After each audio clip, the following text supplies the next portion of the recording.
Well, that ain't right.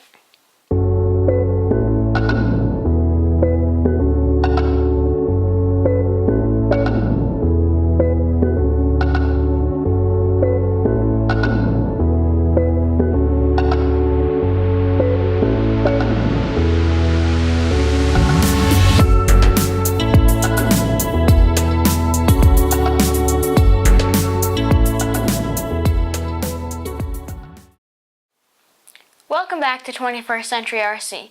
Recently, while out on the trail, the servo on my Deadbolt 2 failed, and today I'm going to show you how to replace it.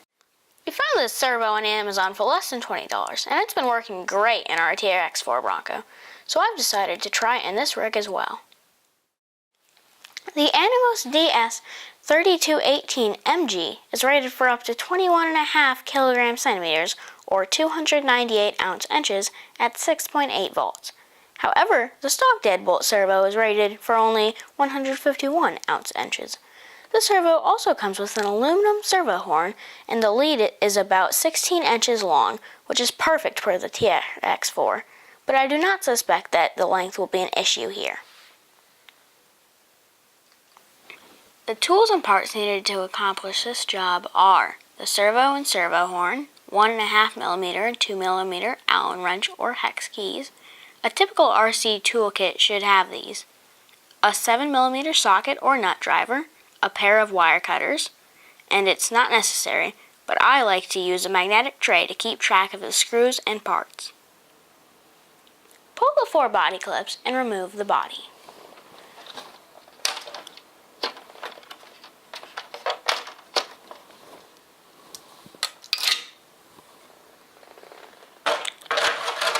To remove the wheels and tires, unscrew the 4 wheel hub covers and remove the wheel nuts with the 7mm socket.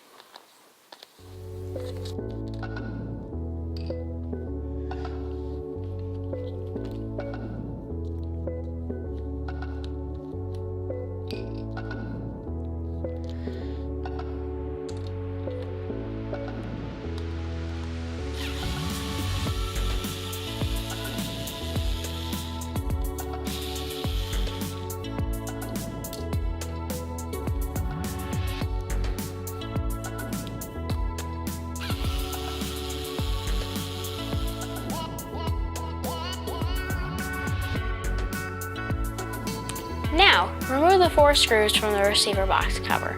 Then cut the wire tie and remove the servo wire from the receiver.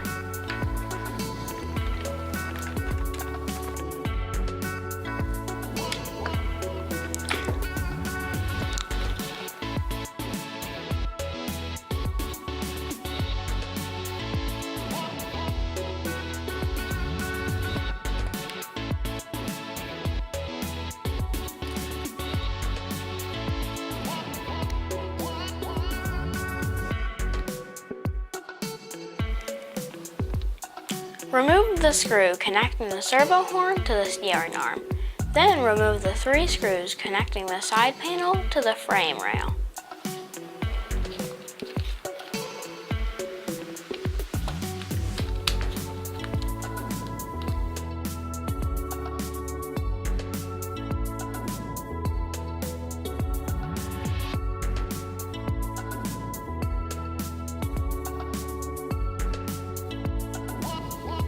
Remove the rubber plug from the receiver box, being careful not to lose the black spacer.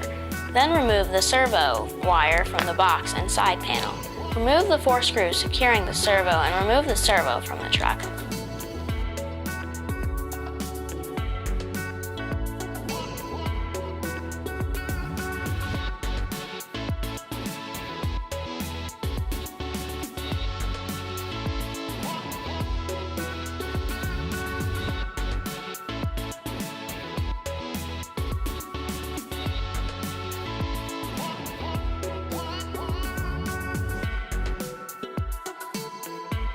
First, I will verify that the servo is centered. To do that, I will plug it into the receiver and apply power to the truck.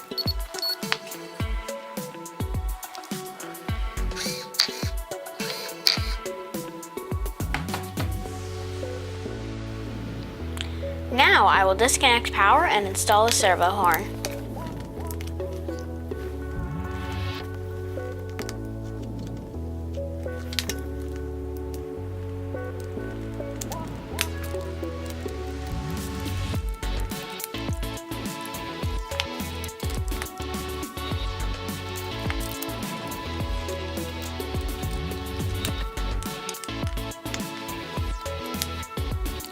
Okay, installing the servo is just a reverse order of disassembly.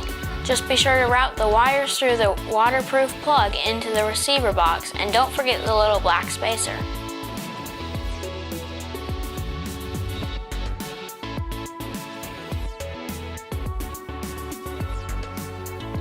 It took less than 10 minutes to get it all put back together, and the steering works and sounds strong. For the average RC driver, this should be about a 30-minute job. If you found this video helpful, be sure to leave a like. If you have any questions, leave them in the comments down below. Be sure to subscribe and hit the bell for future videos of 21st Century RC. See you on the trails!